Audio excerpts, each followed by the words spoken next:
Good morning everyone, welcome to my blog. और आप सभी कैसे होंगे? आप आई होप आप सभी ठीक हैं।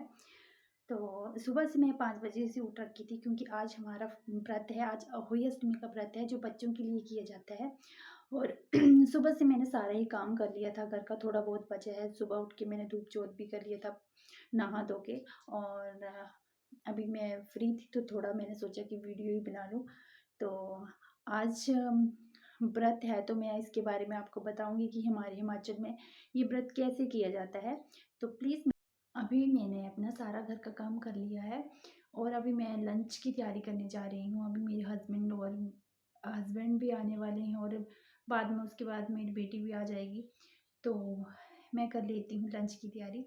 तो आज मैं लंच में बना रही हूँ रेड़ू। आप जानते ही होंगे, हिमाचल में तो सभी जानते होंगे कि रेड़ू और कड़ू एक ही होता है। मैं चली गई थी किचन में और किचन में मैंने प्याज और लहसुन काट लिया था कड़ू बनाने के लिए। और अभी मैं थोड़ी देर के बाद कड़ू बनाऊंगी और चपाती भी लगाऊंगी।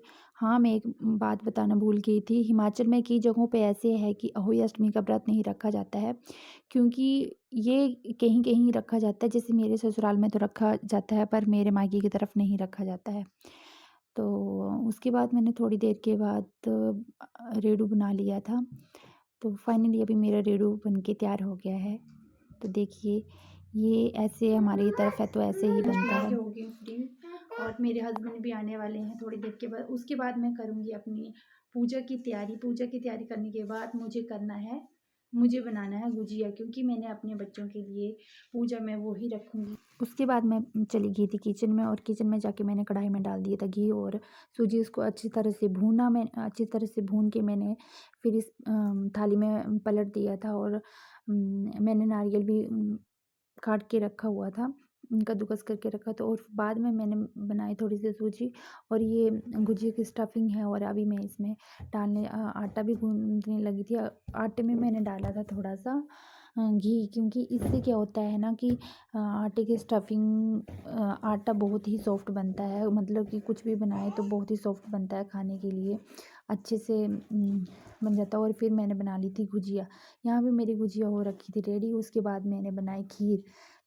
खीर मैंने इसलिए बनाई थी कि मेरे बच्चों को बहुत पसंद है और मेरे हस्बैंड भी बहुत पसंद करते। उसके बाद मैंने कर ली थी पूजा की तैयारी। शाम का टाइम हो गया था और मैंने शुरू कर दी थी पूजा।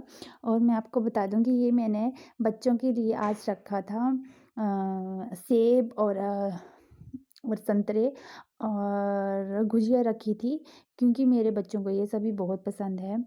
तो वैसे तो इसको चक्री में रखा जाता है, पर मेरे पास यहाँ पे चक्री नहीं थी और यहाँ पे जहाँ पे मैं रहती हूँ वहाँ पे मिलती भी नहीं है। ये सब हमें अपने घर के पास ही मिलता है। तो उसके बाद मैंने शुरू कर दी थी कथा। कथा शुरू करने के बाद मैंने फिर आरती की। आरती करने के बाद मैं हो गई थी फ्री। अभी आप देखना मेरी लड़की को कैसे पूजा कर रही है। ये पापा के साथ भी बैठ के या ऐसे ही पूजा करती है।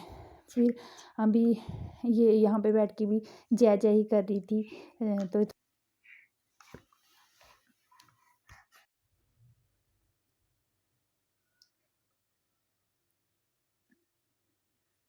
हमने पूजा भी कर ली है। अभी पूजा करने के बाद अभी हम देंगे तारीख को अर्घ। जब तारा निकलेगा तो फिलहाल मैं चलती हूँ किचन में और किचन में जाके मुझे बनाना है खाना। रात के लिए डिनर बनाना है।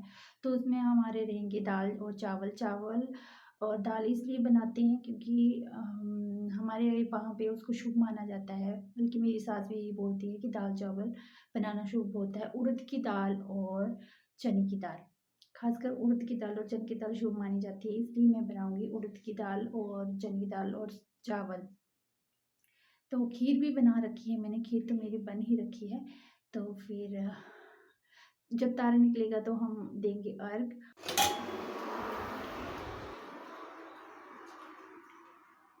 बाहर निकल गया है अभी तारा और मैं जा रही हूँ अर्घ देने के लिए।